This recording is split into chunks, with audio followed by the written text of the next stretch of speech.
En 2014, la mairie de Darou Moussi avait signé un partenariat avec la coopération luxembourgeoise afin d'exécuter d'importants programmes publics.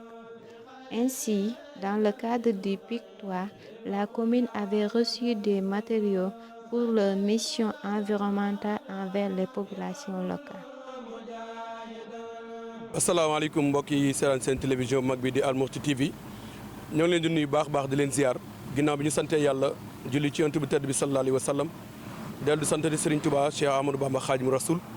waaye di yeesal sunu njëbal ak sunu moomeel ci borom Daaru Mooti di ñaanal baax Cheikh Mouhamadoul Mountakha yàlla yàggal ko fi lool ak mbooleem njabootu Serigne Touba gi waaye di ñaanal baax Serigne Abbas Mbacké xalifa borom Daaru Mooti mu yàgg fi lool ak mbooleem njabootu borom Daaru gi yëpp waaye di ko ñaanal Serigne Bassirou Mbacké moom Cheikh Abdoul Khoudous mi mu jox kaddu gi di ko ñaan yàlla suñu borom guddaloo fanam su ngeen gisee nag liggéey bu rëy bi xam ni jàmbaar jadaa jëfal Darou Mousty naka jekk moo ñëwaat tey ci liggéey bu rëy muy la mairie de Darou Mousty ci njiit la monsieur le maire Madiop bi tey di journée yoo xam ni nettoyé dëkk bi lay doon fépp foo xam ni ab sën nekk na fa incha allahu rabbi ci njàmbaaru monsieur le maire ak partenaires yi koy jàppale ak waa ICG incha allah daan fa dem fépp sën nekk daan ko ramas ba mu set jëlee ko fa loolu moo nekk initiative bi. loolu waral ñu feggoog adjoint au maire di ko baax Pape Amar Fall ñoo ngi koy ñaanal yàlla suñu borom guddal fanam ci njàmbaaram ci taxawaayam bu rafet waaye ñu feggoog monsieur Thioy jiite service d'hygiène bu Darou Mousty moom it di jàmbaar biig rek ku ne gis na mi ngi woon ci liggéey bu rëy waaye bi ñu ko waaye tey itam daf bàyyi léppam ñu àndaata ñun bis bi waaye di nuyu baax monsieur Mafali Sarr di président commission finance bu mairie bu Darou Mousty mooy mi jotaay bi monsieur Guèye di secrétaire municipal bu Darou Mousty mooy mi jotaay bi waaye itam ku ne xam ne islaahu daarayn di commando yi maam Thierno Birahim ci njiital Serigne Mahmoudan Mbacké moom Serigne Khalil yabal fi Serigne Moustapha Mbacké moom Serigne Modou Mbacké Bari ak Serigne Gueye ñoom it teew nan ci liggéey bi waaye itam di santaat soxna maam Fatim Mbacké Abbas mi nga xam ne mooy présidente commission environnement bu mairie bi Darou Mousty xam naa kaddu yi du bari du gudd di nuyuwaale Serigne Thiam nekk agent mairie moom it di ku baax di ku jàmbaare moom it jàpp ci liggéey bi kon Al Mourti TV ngeen àndal balaa kaddu yi guddi di bari la ñuy def mooy jox kaddu gi monsieur le maire Amar Fall lan moo waral journée bi lan moo waral nettoiement bi bu ko dee itam doon jox kaddu monsieur Thioy jiite service national de l'hygiène waaye itam doon jox kaddu waa ICG waaye doon jox kaddu itam waa islaahu daarayni waaye doon jox kaddu itam ñu fi teew ñëpp kon monsieur le maire tey su ma doon laaj initiative bi nga xam ni monsieur le maire jër na ko ak mairie bu Darou Mousty boo doon expliquer pour population Darou Mousty ak ñi nga xam ñi ngi seetaan Al Mourti TV lan nga leen di wax. jërëjëf Mohamed ginnaaw bu nu sante yàlla julli ci yonent bi sant Xaadimu Rasul ñoo ngi ñaanal Baye Abbas yàlla yàggal ko fi lool te mu ànd ak wér moom ak njabootu borom Darou Mousty gépp di wax alhamdulilahi rabbil alamina Mohamed comme ni nga ko waxee tey bi nu yàlla dimbalee ban def lancement journée yooyu nga wax mais bala ma commencé aussi maa ngi nuyu monsieur Thioy chef de brigade service d'hygiène bu Darou Mousty di nuyu Mafali Sarr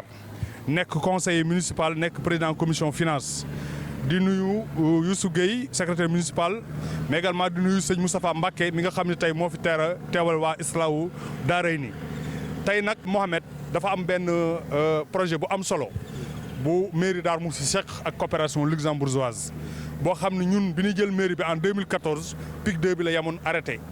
bi yàlla defee ñu ñëw ci mairie bi ñu monsieur le maire dem lijjanti ak ay relation yu mu am ban ñu accordé ñu PIC 3 bi à la commune de Darou Mousty d'ailleurs c'est dans le cadre du PIC 3 que ñu financé woon ñu tey pick-up bële bu yàq bële taxaw service d'hygiène am na benn moto bu mu yor ci projet boobu la ñu financé ak tracteurs yi nga xam ni gis ngeen ko mairie léegi nag PIC 3 boobu dafa am ay accompagnement yu mu doon def parce que dafa am ay centres yu ñu créé Darou Mousty yoo xam ne centre mbalit la am na 2 centres de transfert yu nekk ci biir Darou Mousty benn bi mi ngi ci wetu armeel yi bi ci des mi ngi jam ci wetu école 4 diggante ma wet ak école 5 diggante mag F4 forage bu bees bi foofu ay centre la yoo nga xam ne dañ faa war a yóbbu ay mbalit ak benn centre bu mag boo xam ne moom lañ tuddee centre de décharge maîtrisé bi nekk ci yoonu diwaan léegi nag système boobu lan war a commencer pour xool nu ñuy gérer affaire mbalit bi ci biir dëkk bi moo tax tey travaux yi ngeen gis ñu suñ ginnaaw mairie bi lancé ko mooy travaux mise à zéro des dépôts sauvages maanaam sën bu nekk ci biir Darou Mousty dañ koy dem gis ko su ko defee ñu fexe ba foofa mbalit dootu fa am ñu def ko à zéro suñ ko defee dana am ay këyit maanaam ay arrêté yu nga xam ni maire moo koy génne dana ko jox service yëpp notamment service d'hygiène pour wax leen ni leen point yi rek lañ autorisé maintenant pour yóbbu fa mbalit. loolu def nañ benn communiqué ci rajo bi pour wax ni Darou Moussi bu ñu defalee sën yi ba sën yëpp maasaloo ku bëgg tey am sa mbalit da ngay fay charrette yi ñoom ñoo la ko yóbbul ci point de transfert yi nekk foofu ma leen wax. ñuy inviter toute la population de Darou Moussi ba bu yàlla defee liggéey bii ñuy def mu pare ba dëkk bi taaru ba mel ni mu war a mel population bi xam ni service d'hygiène mairie kenn mënut a defarub dëkk ñoom ñoo mën a defaral seen bopp dëkk bi. buñ setalee ba pare suba ñu commencé waat takkaltim day indi ay jafe-jafe te loolu sax duñ ko dul nangu ndax service d'hygiène danañ ko accompagner ci ay moyens ba mën a def liggéeyam mais képp ku nga xam ne aussi jël nga loo xam ni ci wàllu mbalit sotti ko foo xam ne waroo ko faa sotti daan ya ca war a am dana la ko teg te bu kërëgee doo am foo ko jooytoo ji ndax duñ dul nangu ab dëkk bi nga xam ne ki moom dëkk bi sanc ko li mu bëgg mooy ab dëkkam ñu taaral ko am ay nit ñoo xam ne dina jóg ngir yàq loolu képp ko ci def daan bala ci war a def dana la ko def te boo demee ci sëñ bi tim sëñ bi du la ci jàppale parce que sëñ bi bëggul dëkkam bii ñu melal ko naka sudul noonu. mais daal Mohamed affaire bu gudd mu gàtt liñ bëgg population bi xam ko mooy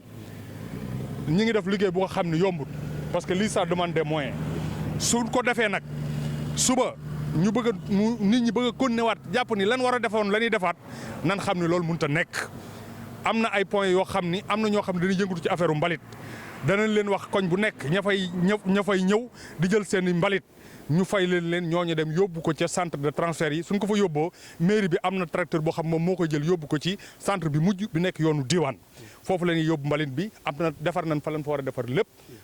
ay millions la ci mairie bi dépensé yaakaar naa si bu ma jumul ma faali centre bi lim côté mairie bi ëpp na 42 millions. donc centre bu mel noonu mënuñu ko tabax ba pare rien que pour mbalit centre de transfert yi benn bu ci nekk lim ñu dikk ëpp na 20 millions. donc boo ko boolee muy presque lu mat 100 et quelques millions ñu def ko ci ay centre tabax ko pour nit ñi di ko jël di fa yóbbu seen mbalit ñu bëgg a continuer di ko sotti ci dëkk bi loolu aussi du loolu lu mën a continuer danañ ci def tous les moyens qu'il faut pour accompagner dëkk bi ba Darou Moussi mel na mu war a mel en l'instar yeneen dëkk yi ndax nag wax dëgg yàlla ku ko wax ku ko waxut xam ngeen Darou Moussi képp ku ma saa jóge yoonu Louga ñëw ba tollu stade bi fii melin wi ni mu mel jaaduwul ñaaw na loolu nag population bi leen ci surtout les riverains yi ñi dëkk ci koñ yi danañ wut nit ku fiy surveiller mais loolu rek doyut képp ku gis ku fiy tuur na woote numéro service d'hygiène muy guddi muy bëccëg boo ko wooyee ma nga fekk centre ba soriwut dana ñëw fii yeneen koñ yi fay nekk tim dana fa def le même dispositif ba nga xam ni buñ paree daal dana dëkk bi dana taaru ba mel nam war a mel loolu daal moo nekkoon kàddu yu ñu doon lancé officiellement démarrage bi gars yi nag ñi ngi fi ñu ngi entraîné continuer def liggéey bi fépp fu sën nekk ci dëkk bi daan fa dem te danañ ko maasale ba mel nam war a mel buñ ci jógee mairie bi dana génn arrêté jox ko service d'hygiène képp ku nga xam ne ñëwate nga fa tuur ko fa nag dana am daan yu dal ci sa kaw waaw jërëjëf Mohamed. jërëjëf adjoint au maire Pape Omar Fall ci leeral yu am solo yooyu dégg ngeen kon mbokk yi li mu wax ku ne xam ne tey Darou Moussi objectif monsieur le maire mooy zéro déchet benn sën bu bëgg a gis ci dëkk bi te loolu mooy liggéey bi am solo waaye tamit dañ ko ànd ak waa ICG xam naa danañ jox kàddu incha allah kon monsieur le maire ñu ngi lay sant ba baax di gërëm di wax ni waa population Darou Moussi kon nañu jàppale mairie bi nañu jàppale seen bopp ndax jàppale mairie bi mooy jàppale sa bopp ndax ku ne xamee tey lii journée yi ñu organisé tey xaalis bëri lañ ci def te lañ ci jublu rek mooy bay gis mbalit ci dëkk bi ndax ku ne xam ne ni bokk na ci programme son excellence le président Macky Sall Sénégal propre waaye mbokk ci tamit programme monsieur le maire Madiop bi tey mooy ville propre te loolu nag askan wi ñoo ci mën a jàppale mairie bi kon li fexe nañ ba tey sën du gis du am ci dëkk bi kon waa askan wi tam nañ fexe ba buñ soletee di mbalit ci site yi nga xam ne ko nettoyé pare xam naa ci loolu laay profité waxtaan ak monsieur Thioye. asalaamaaleykum wa rahmatullahi taala wa barakaatu. maa ngi tudd Mor Thioye man maa jiite service d'hygiène bu Darou Moussi dama leen nuyu yéen ñëpp balaa may tontu ci laaj bi di leen nuyu monsieur le maire waaw di jiital si nuyoo bi borom dëkk bi sëñ Abbas di teg chef de village di ci teg comité bi sous préfet ñëpp ku si nekk maa ngi lay nuyu sa tur ak sa sant jërëjëf parce que mbalit moom mooy déchet mooy lu nga xam ne kenn soxlaatu ko nga sànni ko lu kenn soxlaatul nag moom baaxul ndax day am ay jàngoro ci lal surtout nag li tax ma kontaan si idée bi mooy xoolal fii route nationale la tey ku jógee tey Dakar war a dem Saint-Louis war a dem feneen fii ngay jaar mais xoolal tey lii day yàq jëmu dëkk bi kon su ngeen amee initiative yow ak toute la mairie laay wax ak monsieur le maire ak projet yi ngeen xam ne ñoom ñoo ànd gunge leen du ma def lu dul féliciter leen alhamdulilah rabbil alamin parce que lii tamit ñun day yombal suñu liggéey ndax dafa am benn article bu nekk ci code de l'hygiène moo ne fépp fu ñuy déposer poubelle mbalit ci voie publique ndax fii voie publique yoon am na lu amende bu mu la dal loolu nekkul ñu créé loolu dañoo ñëw fekk fi ndax service continuation rek la code de l'hygiène mooy suñu arme bu nga xam ne ñun ci la ñuy liggéey mais da ko see nekk képp kuy déposer ordure ci voie publique yoon daf lay daan te loolu nag moom ñun pare nañ ci pour lépp disposition boobu jël nañ ko depuis fépp ñu signalé ñu dañuy jug dem intervention bi par force la waaw di remercier nag encore monsieur le maire si appui bi ñuy fas yéene appuyer ndax yàgg nga ñu appuyer sax yàgg nga ñu appuyer si suñu déplacement yi di la remercier bu baax a baax a baax jërëjëf. jërëjëf monsieur Thioye xam naa tey li may laajaat mooy dégg naa sànq monsieur le maire wax ni daan ko fas yéene ba dëkk bi mbalit du fi am waaye ki nga xam ne tey jël na mbalit fekk site bi nga xam ne daan ko nettoyé pare mu sotti fa mbalit yan daan moo ko mën a fekk. jërëjëf junni ak ñaar téeméer ba si junni ak juróom-ñett téeméer si jamono ju métti ji am na feneen fu mu xaj waxuma la feebar yu mën a jur de waaye tey nga jël xaalis boobu tey dugal ko si amende am na feneen fu mu mën a xaj waaw loolu daal damay interpeller population bi yëpp nag ñu jàppale ñu si loolu nit ñi ñëpp jàppale monsieur le maire wax na ko sànq nee na am na ay sites yoo xam ne fa la ñuy di war a déposer mbalit yi nañ fay sareet yi ñu dem déposer ko foofu ah ndimbal na sa fekk loxol borom jërëjëf. jërëjëf monsieur Mor Thioye jiite brigade bu service d'hygiène bu Darou Moussi ci taxawaay bu am solo yow it wax nga sànq say kàddu remerciement mais Darou gi dana remercier ndax depuis nga nekk Darou Moussi ba léegi gis nañ sa taxawaay lu wax nga ko sànq le maire yàgg dinañ jàppale la mairie laay wax waaye incha allah day gën a jokk appui ndax jàpp naa ni li ngeen koy defal moom ngeen koy defal ndax moom bu sañoon Darou Moussi benn dëkk du ko gën a set benn dëkk du ko gën a rafet kon li ngeen wax dégg nañ ko kon dañu jël kàddu gi jox ko monsieur Mor Seck nga xam ni moo fi teewal waa ICG ku ne xam ne diggante ICG ak mairie bu Darou Moussi coopération la mais ñu def ci taxawaay bu am solo monsieur Seck nga yàgg ñëw Darou Moussi ñu yàgg ànd yow liggéey bi lu mel ni màggal daaru ak yu mel na yëpp muy ku baax di ku disponible monsieur Seck tey ñëw ngeen ci site bi di fi nettoyer ndax site bii ngeen yem wala am na yeneen site yi ngeen di jàll. asalaamaaleykum maa ngi leen nuyu kenn ku ne sa tur ak sa sant di démarrer ci sama nuyoo di nuyu le coordinateur national monsieur Mass Thiam di nuyu waa maire yi bi ma fi fekk monsieur Fall di nuyu waa Daaru Khoudoss gépp waa Darou Moussi di nuyu monsieur Dione le coordinateur pôle 4 Diourbel Louga maa ngi sant yéen ñëpp ñi ma fi fekk vraiment daaru depuis 2014 ba tey ñi ngi fi doon ñëw ay intervention surtout Magal Darou Moussi ci benn ci point site bi di route de Louga aménagé naan ko lu ëpp 5 fois Elton tamit décharge bi nekk Elton la même chose même dépôt sauvage yi ne ci biir dëkk bi yëpp danañ fi dem comme ça fi mbalit ne rek incha allah dinañ ko tibb nga xam ne comme ni ko président bëggee pour un Sénégal zéro déchet incha allah ñi ngi fi ak askan wi lu ngeen bëgg rek wax leen ñu ko ñi ngi seen disposition incha allah ok jërëjëf. Cet appui technique vise également à améliorer le service de gestion des ordures ménagères. C'est pourquoi l'opération Coup de poing pour l'éradication des déchets sauvages a été lancée ce mardi 1er septembre 2020 par la mairie de Darou avec l'appui de l'UCG pour un Darou Moussi zéro déchet.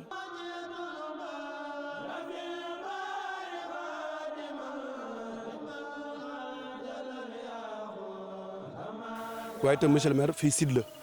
te ay habitants ñoo fi dëkk ay nit ñoo fi nekk ginnaaw bi ngeen ko nettoyé pare dama bëggoon jox kàddu gi El Hadj Daouda Ndiaye mu def appel ci population bi ndax itam ku ne xam ne ni am na nu bërëb bi meloon te la mairie balaa bàyyi daa set wecc kon monsieur Daouda Ndiaye nga nekk ci koñ bi dëkk ci koñ bi lan ban appel ngay def jëmee ko ci population bi nga xam ñoo dëkk côté bi. jërëjëf Mohamed jërëjëf ñu ngi lay sant bu baax man damaa dëkk fii ci kàmb gi dëkkandoo fi ak ñoom ay Ablaye Fall ak ay ancien commandant de brigade yoo xam ñoom ñëpp ñu ngi fii ba ci Mafali Sarr ñun ñëpp ñoo bokk dëkk fii ci koñ bi ak Ndiaga Diop mais léegi nag li nga xam ne moom mooy li xew mooy ñun suñ bopp ñooy gardel suñ bopp kàmb gi képp koo xam ne kii tuur nga fii mbalit foo mën a dugg danañ fa dugg dañ ko jëflante ak yow parce que nag duñu nangu mbaam mu dee xar mu dee ganaar gu dee ñu sànnil ñu ko fii ñun duñu noy dégg nga li may wax mbaama nga nee tëdd dee dégg nga xam nga ni xet gaa ngi ñuy fekk fi ñu enregistré dañ ko dootul nangu ñun ñoo koy surveiller suñu bopp ku fi tuur mbalit ginnaaw buñ ko defee mise à zéro ba pare foo mën a dugg cooy dana am ak yow affaire parce que dañ la clamé jeg moom loolu duñ ci nëbbutu duñ ci rus kenn duñ amul ci leen luñ ciy bañ. lii doon liggéey boo xam ne suñu teewaay fii sëñ Mahmoudan bu Serigne Khalid mi jiite Islaahu Daarayni moo ñu fi yebal man ak sëñ Mbacke Guèye ngir ñu ñëw ànd ak Serigne Pape Mor Fall mi ak mboolem ñu tënku ci maire bi ngir liggéey bi nga xam ne moom la ñu ubbi di ko def ku xam maire bi ak Islaahu Daarayni nag xam ne depuis ñu sosoo ba léegi ñoo ànd li nga xam ne moo ñu gën a lëkkale mooy li ñu tax a jóg tey muy wàllu mbalit ñoom itam seen liggéey ak seen taxawaay ak bëgg dëkk bi mel ni dëkk yëpp moo waral ñoom it lépp ñu ciy sonn ndax buñ ne président de la république dañuy wax ne moo jiite Sénégal gépp waaye buñ ne maire bi maire de commune nangam la ñuy wax ku nekk sa commune ngay gérer bu ñu sañoon suñ commune day bokk ci commune yi gën a set ci Sénégal loolu nag mooy seenu xeex mooy sunu xeex moo war a nekk xeexu waa dëkk bi yëpp site bi ni ko Mor a waxee léegi rek moo am defar nañ ko ay yoon waaye saa ñu ko defaree après nii lay mujjeewaat waaye nag wax dëgg Daaru Muxti nañ xam ne dëkk bi ñun ñoo ko moom ñoo ko war a mën a defaral suñu bopp su fi nit jaaree daaru mel ni mu war a mel su ko waxee feneen suñu fierté la waaye su fi nit jaaree daaru melut ni mu war a mel ci wàllu mbalit su demee feneen wax leneen tamit wax dëgg suñu gàcce lay doon kon nan ko defaral suñu bopp li ko fiy def ay xar def ko fi ay béy def ay nit ko fiy def kon nit ñooñu nañ bàyyi xel loolu defaral nañ la site boo xam ne boo demee sotti fa laajuñ la ca dara ku amati mbalit na nga ko fa yóbbu ñun nag am nañ pas-pas ak yéene ak taxaw temm ci lépp loo xam ne maire bi da koy liggéey ci wàllu mbalit te soxla ñu ci rek suñu teewaay disponible nañ ñu ngi ci seen gannaaw fas ci yéene ànd ak ñoom ñun nag dun na guddi ne dun na bëccëg ne dun na taw dun na naan ndax dañ noo wax ne soldaari borom daaru sëñ Bassirou Abdoul Khoudous mi yor kàddu gi ñu koy ñaanal teg ci ne commando yi borom daaru commando nag bu ko réewam soxlaa li mu war a def mooy jóg dem ca lañ ko soxlaa ñun kon foofu rek lañ taxawe ay taalibe képp lañ waaye ku tudd daaru teg ca lu baax dañuy siggi waaye ku tudd daaru xoole ci leneen it wax dëgg yàlla suñu gàcceel te daaru moom dara du ko gàcceel ndax sëñ Touba li mu waxoon maam Thierno lu wér la lu ma am di nga ko am Touba ñi ngi toll ci opération defar yoon yi daaru ñi ngi ci toll ci opération jële fi mbalit kon nag mën nañ ne yoon wi ñi ngi ci te wàcceguñ ko yàlla nañ ci am ndam daje ci ngërëmal borom daaru ñi ngi sant ñëpp jërëjëf jërëjëf sëriñ Moussa Mbacke teewal fii sëriñ Mahmoudan Mbacke moom sëriñ Khalil mi jiite Islaahu Daarayni. En même temps, la mairie va procéder à l'ouverture des décharges qui vont permettre à la population de déposer leurs déchets ménagers. Ainsi, la mairie invite les populations à accompagner cette initiative pour qu'il n'aille plus de déchets au niveau de la commune de Darou Moussi. Pour le respect de ces mesures, des amendes ont été mises en place par la mairie et la brigade des services d'hygiène de Darou Moussi.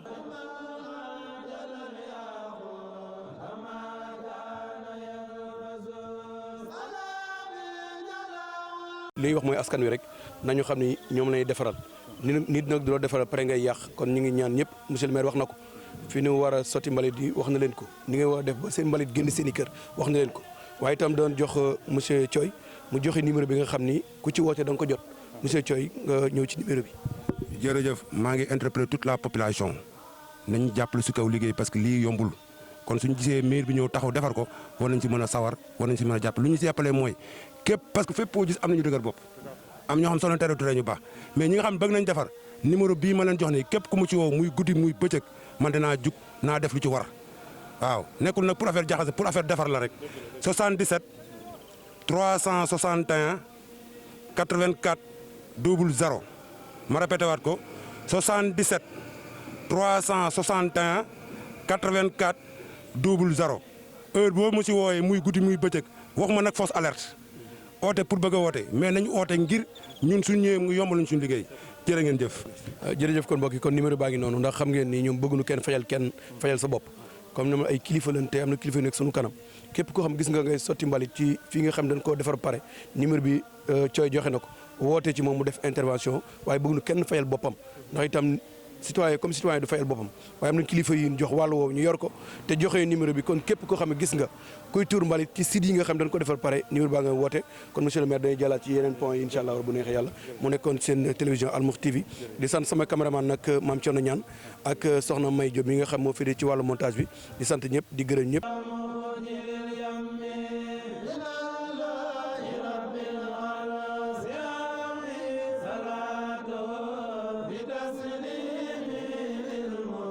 Baba